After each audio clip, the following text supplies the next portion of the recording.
Straight ahead on CCX News, a school forced to address racial tolerance and what Champlin Park High School plans to do next. Plus, an issue local lawmakers say needs to get resolved soon. And later, our chilly fall leads to a winter wonderland in the making. CCX News starts right now. Hello, everyone, and thanks for joining us. We'll have those stories in a moment. But first, we begin with a frightening scene for a landlord attacked by one of her tenants with an axe. She remains hospitalized with severe head injuries while the suspect is in jail, now charged with attempted murder. The incident happened Tuesday, shortly before noon. The landlord went to the home to oversee repairs being made to the property. That's when a renter inside came after her with an axe. The suspect is 45-year-old Samuel Nyaboga. According to the criminal complaint, Nyaboga had not been paying rent, and the victim had initiated eviction proceedings. The complaint says the victim was struck multiple times in the head with an axe. She was listed in critical condition. Two Champlin Park volleyball players did not play in the team's opening match at the state tournament today. They were suspended for a video recorded on a school bus that made the rounds on social media. Their attorney says the girls were singing along with a rap song that included a racially derogatory reference. And the video sparked a protest and student walkout at the high school on Wednesday. School officials say it was peaceful and involved about 150 students. And an Okehennepin spokesperson says a lack of information was a factor for the walkout because the school couldn't legally reveal whether the students involved in the video were disciplined. And in a letter to parents, Principal Michael George said the behavior in the video does not reflect the core values of the school. He said the impact has been disruptive and created feelings of fear for students and parents well beyond those who are directly involved. He said they are prioritizing the concern and taking actions to address it. Meanwhile, an attorney for the volleyball players tells CCX the video was an innocent mistake and they didn't intend to make racially inappropriate comments and that they've apologized to those who were offended. The principal also told parents about racially threatening messages found Wednesday on a bathroom wall.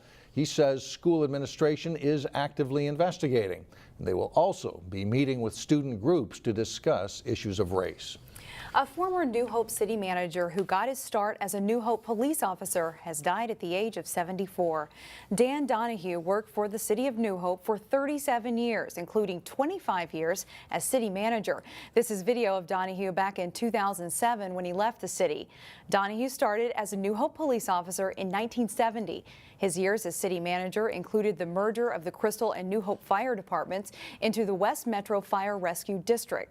And he also oversaw renovations of the New Hope pool and major development projects such as St. Therese Nursing Home and Lifetime Fitness.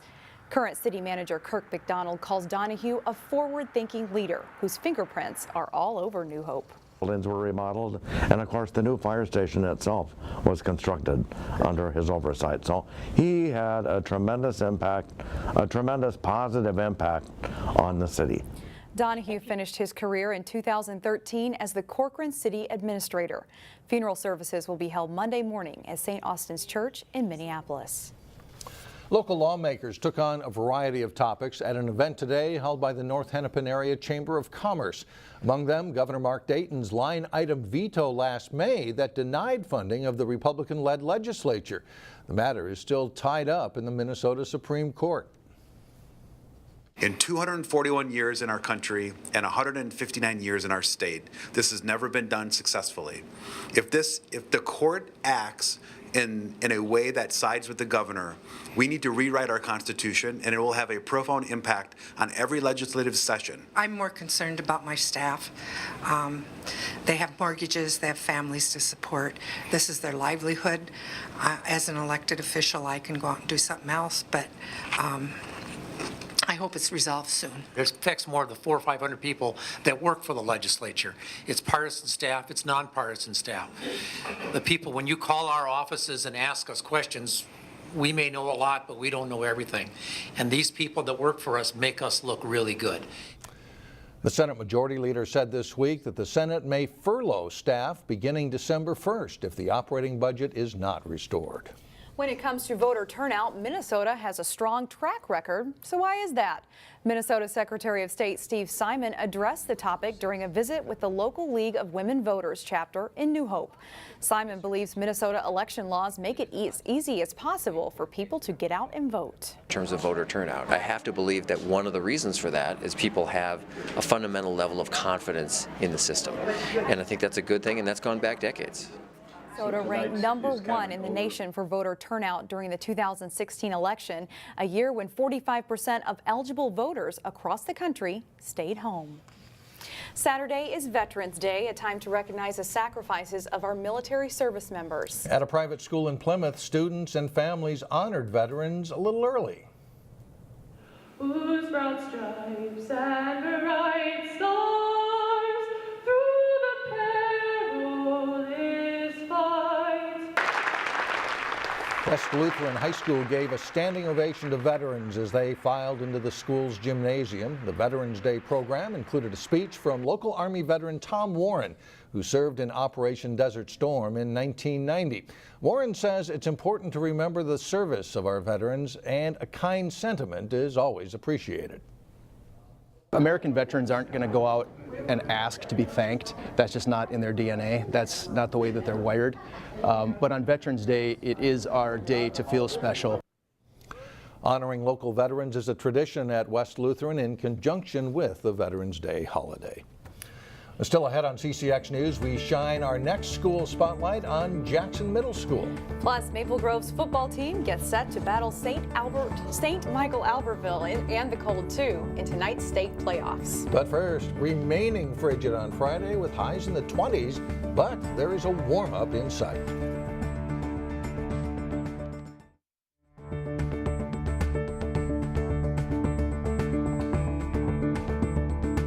Some of the highest paying jobs in the United States now didn't exist a generation ago. And that includes positions at companies like Google and Facebook. What the future has in store is anybody's guess, but in today's School Spotlight, Delane Cleveland shows us how teachers at Jackson Middle School are preparing students for the jobs of tomorrow. All ready to do some chemistry? Yeah, we are. Thank you very much. Learning and fun aren't always synonymous with one another. Oh, no. But when a school day involves activities where you mix chemicals that turn into foamy substances, chances are that your perception of school can quickly change. When you're dealing with 6th through 8th graders, experiential learning is most engaging for our kids. That's the mindset at Jackson Middle School. It's a specialty school in the Anoka-Hennepin School District for math and science, where you'll find aspects of math and science in places you'd least expect. Not only do kids do math and science in their math and science class, they're even doing it in some of their other classes from an inquiry standpoint or an investigative standpoint in art or in music or in things like English and social studies. With an enrollment of nearly 2,200 students, Jackson Middle School is even bigger than some high schools. We've stopped taking open enrollment students right now because we just don't have the space or the capacity. For the students enrolled here, the goal is to provide every one of them with skills that will prepare them for careers that may not even exist yet. We're going to go to the moon instead. One way to do that is by placing students in groups rather than rows and columns to help them collaborate with one another. Do you know how to collaborate? Do you know how to work together in a team to solve a problem? Are you curious? Are you critically thinking? Can you take something that you may not have the answer to, but do more research on it and not give up? What do you use yeast for? In other words, the expectation isn't that every student here will end up in a career in math or science. Absolutely. We don't need everybody in math and science. Read the meniscus, that's that curve. But at the very least, the students will have the tools to be successful in whatever they choose. We need to be preparing for the jobs that are going to be there 8-9 years from now. Yet for the students who are interested in math and science, Then things are going to get interesting. the school provides them 3. There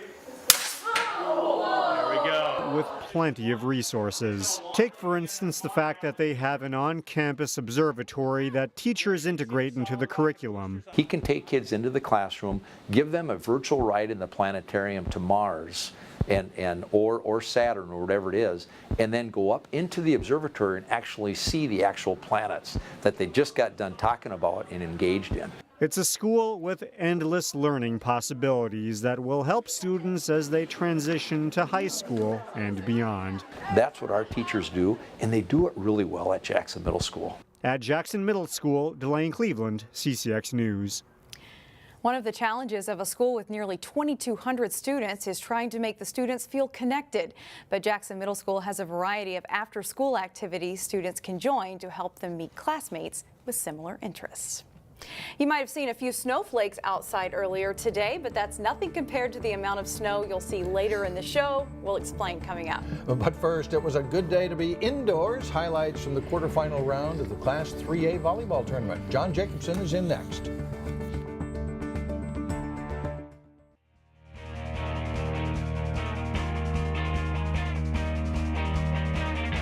I'm John Jacobson with sports. The state volleyball tournament started Thursday morning. It's a tough match for the Champlin Park Rebels. Rebels playing shorthanded in their quarterfinal round match against Moorhead.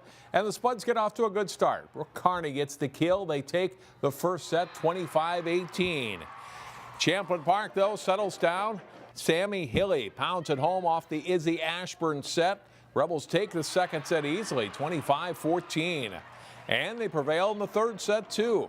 A great solo block from Jordan Stalpus. Rebels win 25-17, and they go up 2-1. But Moorhead doesn't go away. Jalen Ennan blocks the tip attempt. The Spuds win a close one to force a fifth set. And Moorhead pulls it out. Carney gets the kill.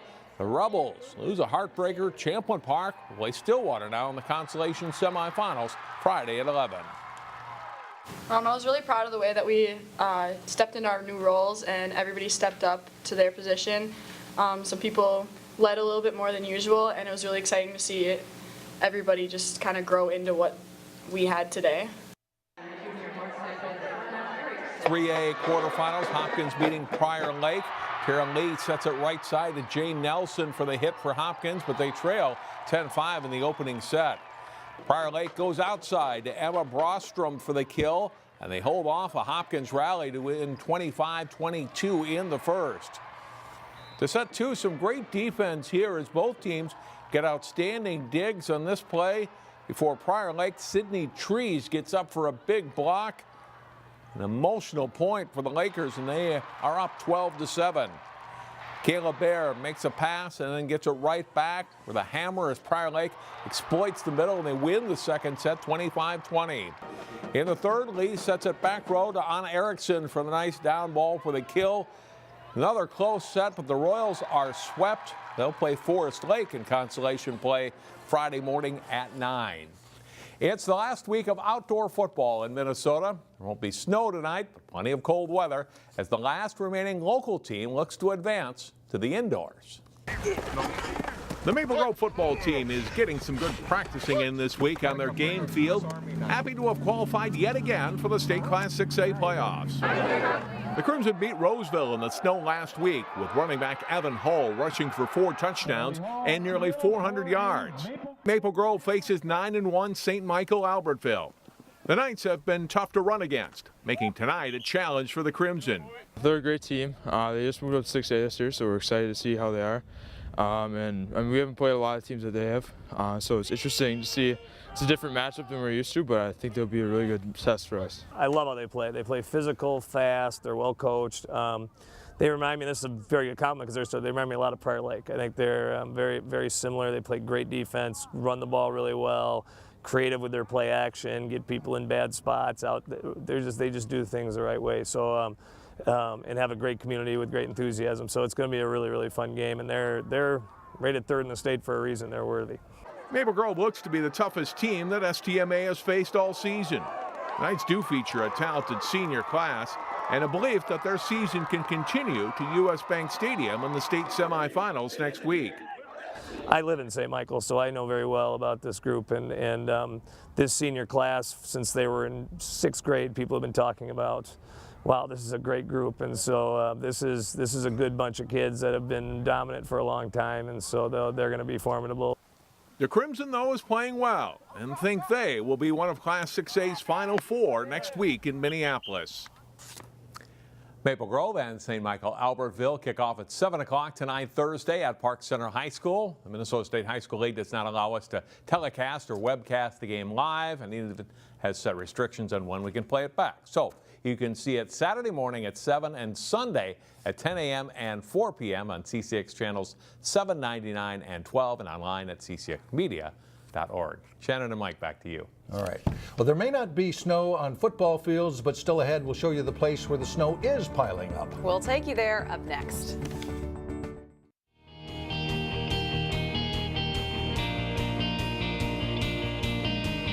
Some Minnesotans, winter has arrived early this year. And that's discouraging news for anyone hoping for warm fall temperatures. But as Delane Cleveland reports, it is a welcome sight for people who make a living on winter recreation. Technically speaking, the season of fall lasts until December 21st. After all, some local trees still have picturesque foliage to show off. But the temperature serves as a chilling reminder of the season that lies ahead. Especially today, being about 20 degrees out, it's prime time snowmaking. And at Elm Creek Park Reserve in Maple Grove, it's essentially a different world, where crews are busy transforming the terrain into a winter wonderland. We started about last Sunday evening, and today we're going to be blowing all day, all night. Dominic Ray says that with the temperature hovering around 20 degrees, the conditions are perfect for the snowmaking machines. And Elm Creek Park is taking full advantage. We usually try to get a base of about 2 feet. On a good day like this, it's hard to say how much snow we actually do make, but this snow lasts a lot longer than natural snow. The trails aren't ready for cross-country skiers to enjoy the winter fun just yet. Right now, if you stepped on the snow, you would just kind of sink down. But everyone here is excited about Old Man Winter's early arrival. Last year wasn't a great year for us, but starting out November 9th, just a crazy year. The official grand opening for cross-country skiing will be December 9th, and people will have plenty of reasons to visit that day. We're going to have about 35 different vendors out here with tents. It's going to be a really great time, food. It's all free also. Yet the biggest bonus for staff members here is Mother Nature's cooperation. By the end of November for sure, we want to have cross-country open. In Maple Grove, Delane Cleveland, CCX News. Elm Creek Park is also looking to hire about 15 ski instructors over the next few weeks. Meanwhile, they say that the tubing hill probably won't be ready, though, until winter break. So you just have to wait a little bit for that. Just a little bit, unless Mother Nature brings us snow herself. You never know. She can do that. That's it for now. Thanks so much for joining us, everyone. We'll see you back here again Friday, starting at 4.